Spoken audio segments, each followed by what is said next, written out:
नमस्कार, आप देख रहे हैं मिथिला दस्तक। मिथिला दस्तक के माध्यम से आज हम पुनः किसान आंदोलन और सरकार की जो रुख है उसको स्पष्ट कर देना चाहते हैं। जी हाँ, जैसा कि आप जानते हैं कि लगातार 23 दिनों से किसान आंदोलन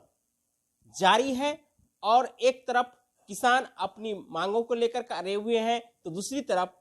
किसानों को मांगों को सही ठहराने के लिए सरकार भी अपनी जिद पर अड़े हुए हैं। आज जैसा कि प्रधानमंत्री मोदी जी मध्य प्रदेश के किसानों को संबोधित कर रहे थे और तमाम तरह की जो है किसान बिल के संदर्भ में, किसान कानून के संदर्भ में समझा रहे हैं। पहली बार देखा जा रहा है कि जो कानून किसानों के लिए बनाया गया है आखिर किसानों को क्यों नहीं पसंद है, जबकि वहीं सरकार इस बात पर क्यों अड़ी हुई है कि हमने किसानों के फायदे के लिए ये कानून लाए हैं। यदि कानून किसानों के फायदे के लिए है तो किसानों को फिर डर कैसा है? यदि डर नहीं है तो फिर ये किस प्रकार की राजनीति है या इसे किस प्रकार हम देख सकते हैं? आप जानते हैं कि लगातार किसानों के जो आंदोलन है इस पर अनेकों प्रकार की जो है सो कटाक्ष हो चुकी है विपक्षों के द्वारा। साथ में जो इन प्रोटेस्ट को जो भी किसान कर रहे हैं उन पर ये आरोप लगाए जाते हैं कि ये आंदोलन प्रायोजित आंदोलन है, यह आंदोलन विपक्षियों के भड़काए हुए आंदोलन के रूप में है और यह आंदोलन लगातार विदेशों से प्रायोजित की जा रही ये एक प्रकार का आंदोलन है जो किसान आंदोलन नाम दिया गया है। जबकि ऐसा अमूमन देखा जा रहा है कि जो भी किसान सड़कों पर है वो हरियाणा और पंजाब से अधिकांश संख्या में है और गाजियाबाद जो यूपी के हैं और मध्य प्रदेश के भी कुछ किसान इस आंदोलन में भाग ले रहे हैं। उत्तर प्रदेश सहित तमाम जगहों से इस आंदोलन को प्रोटेस्ट मिल रहा है, जबकि मुख्य रूप से पंजाब और हरियाणा इस आंदोलन में भाग ले रहे हैं। ऐसा इसलिए कहा जा रहा है कि जो किसान अधिकांशतः देश की अन्नदाता के रूप में देश की जो भोजन भंडारण है उसको आजीविका के रूप में देश की आजीविका चलाने के लिए पंजाब हरियाणा मुख्य रूप से माने जाते हैं और वहाँ के किसान जो बिल्कुल तकनीकी युक्त अन्न का उत्पादन करते हैं, ऐसे में उन पर जो आरोप लगाया गया है बिल्कुल ही निराधार साबित होता नजर आ रहा है। जबकि यह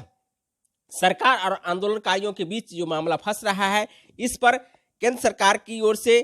जो भी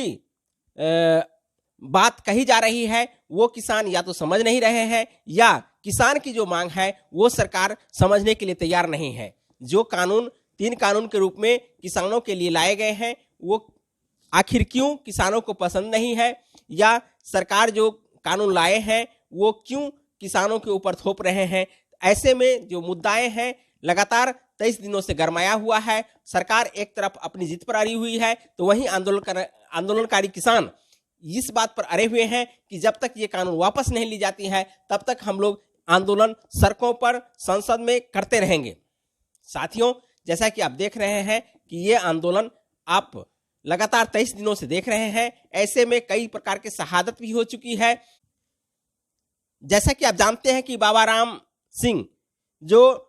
नानकसरे गुरुद्वारे के गुरु ग्रंथ साहिब थे, उन्होंने आंदोलन में पहुंचकर वहां आंदोलन को संबोधित भी किए, साथ में आंदोलन से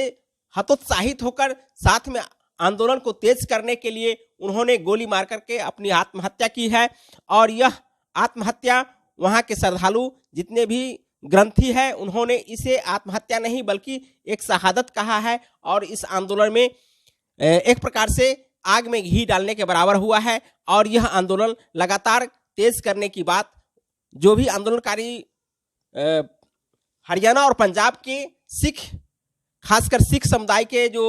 हैं किसान, उन्होंने यह बात कहते हुए आंदोलन को तेज किया है कि यह शहादत तब कारगर सिद्ध होगी जब हम इन 3 कानूनों को वापस करवाएंगे। वहीं सरकार इस कानून को लगातार अपने मंच के माध्यम से जगह जगह अनेकों राज्यों में किसानों को संबोधित करके यह बतलाने के लिए अड़े हुए हैं कि यह कानून किसानों के हित में है। जैसा कि आज आप देखे होंगे कि प्रधानमंत्री मोदी जी ने मध्य प्रदेश में किसानों को संबोधित किए हैं इलेक्ट्रॉनिक मीडिया के माध्यम से। जो भी उन्होंने किसानों के बारे में और किसान बिल के बारे में बताया है, इसको लेकर के तमाम तरह की अफवाहें या तमाम तरह की अटकलें अब लोगों द्वारा की जा रही हैं। जैसा कि आप जानते हैं कि लगातार प्रधानमंत्री मोदी जी अपने भाषण में अपने जो ये कार्यक्रम किए हैं मध्य प्रदेश के किसानों के लिए, उन्होंने सिर्फ और सिर्फ विपक्षियों पर अर्थात पीछे किए गए सरकार के कार्यों को जो किसानों के हित में किए थे या अहित में किए थे उनको गिनाने में लगातार लगे रहे। उन्होंने कहा कि एमएसपी समाप्त नहीं होगी, पहले भी एमएसपी दी जाती थी, हमारे सरकार में भी अब एमएसपी दी जा रही है, किंतु पहले की एमएसपी में आज के एमएसपी में बहुत सारे अंतर हैं। पहले कम दी जा रही थी, अभी ज़्यादा हम दे रहे हैं, किसी भी कीमत पर एमएसपी समाप्त नहीं होगी। लेकिन वहीं उन्होंने उद्योग जगत को इस क्षेत्र में जो हाथ बढ़ाने की बात कही है कि इससे किसानों को फायदा होगा। किसान जो पहले किसान थे उनकी आर्थिक स्थिति अच्छी नहीं थी, किंतु अब यदि उद्योग घराने इस क्षेत्र में अपनी हाथ बढ़ाएंगे या इस क्षेत्र में भागीदारी लेंगे, जैसा कि किसानों को संदेह है कि जैसे ही इस प्लेटफॉर्म यानी खेती के क्षेत्र में उद्योग घरानों का हाथ आएगा तो हमारा खेत हाथ छिन जाएगा। ऐसे आशंकाओं को लेकर के साथ में जो मंडियां है वो भी मंडियों के समाप्त होने की बात को लेकर के इस प्रकार की जो अटकलें हैं लगातार चल रही है। किसानों का कहना है कि जो अन्न भंडारण प्राइवेट हाथों में चला जाएगा, जो पहले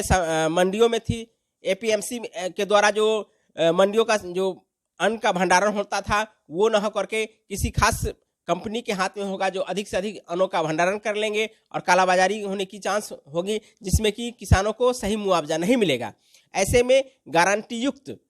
जो एमएसपी है वो देने की बात लगातार सरकार भी कर रही है, और यहाँ जो सरकार है जो कानून लाई है वो किस आधार पर किसानों को कह रही है कि ये उनके हित में है, तो निश्चित रूप से आप लोग कमेंट करके हमें बताइए कि ये कानून जो लाई गई है वो सरकार किसानों के हित में है या सरकार उद्योग घरानों को फायदा पहुंचाने के लिए लाई है। तो